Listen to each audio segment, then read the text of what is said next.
పనిమనిషి పని చేస్తుంటే బ్యాచిలర్ చూడండి ఎలా చూస్తున్నాడో. ఆమె తుడిచి క్లాత్ పైన కాలు పెడతాడు. సార్, ఏం చేస్తున్నారు మీరు? కాలు తీయండి, నాకు చాలా పని ఉంది అంటుంది. చేసుకో, నేనొద్దనటం లేదుగా, కాని అంత ఫాస్ట్గా కాకుండా మెల్లగా చెయ్యి, అప్పుడే అందరం సంతోషంగా ఉంటాం అంటాడు. ఆమె షాక్ అయ్యి, సార్ మీరు ఏం మాట్లాడుతున్నారో నాకేం అర్థం కావటం లేదు అంటే, ఏం లేదు, నువ్వు ఇంకా వంగి పని చెయ్యి, అప్పుడు చాలా బాగుంటుంది అంటాడు. మ్యాటర్ అర్థం చేసుకుని పైకి లేచి, సార్ మీరు ఏం మాట్లాడుతున్నారో నాకు బాగా అర్థం అయింది. చాలా రోజుల నుండి నేను కూడా గమనిస్తున్నాను. మీ ఫ్రెండ్స్ అందర్నీ బయటికి పంపించేసి మీరు మాత్రమే ఉంటున్నారు అని మెల్లగా జాకెట్లో చెయ్యి పెట్టి ఒక లెటర్ తీసి ఇస్తుంది. ఈ లెటర్ మీకోసమే రాశాను సార్ అంటుంది. ఈ లెటర్ చదివి, నేను బయట కూర్చుని ఉంటా, అక్కడికి రండి, నేను వెయిట్ చేస్తుంటా అని వెళ్తుంది.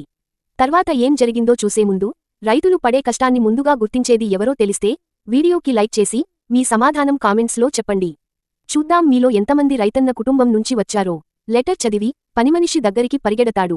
బేబీ, ఇంకా బయటే ఉన్నావేంటి? లోపల చాలా పని ఉంది అంటుంది. వెళదాం సార్, కాని ఈ చీరలో నేను ఎలా ఉన్నానో చెప్పండి అంటుంది. ఈ చీరలో చాలా బాగున్నావ్, కాని లోపలికి వెళ్తే ఈ చీర ఉండదుగా, అప్పుడు చెప్తా ఎలా ఉన్నావో అంటాడు. ఓకే సార్, కాని మీ దగ్గర సేఫ్టీ ఉందా అంటుంది. అది నాకు అవసరం లేదు బేబీ అంటాడు. కాని నాకోసం ఒకటి తీసుకుని రండి సార్ అంటుంది.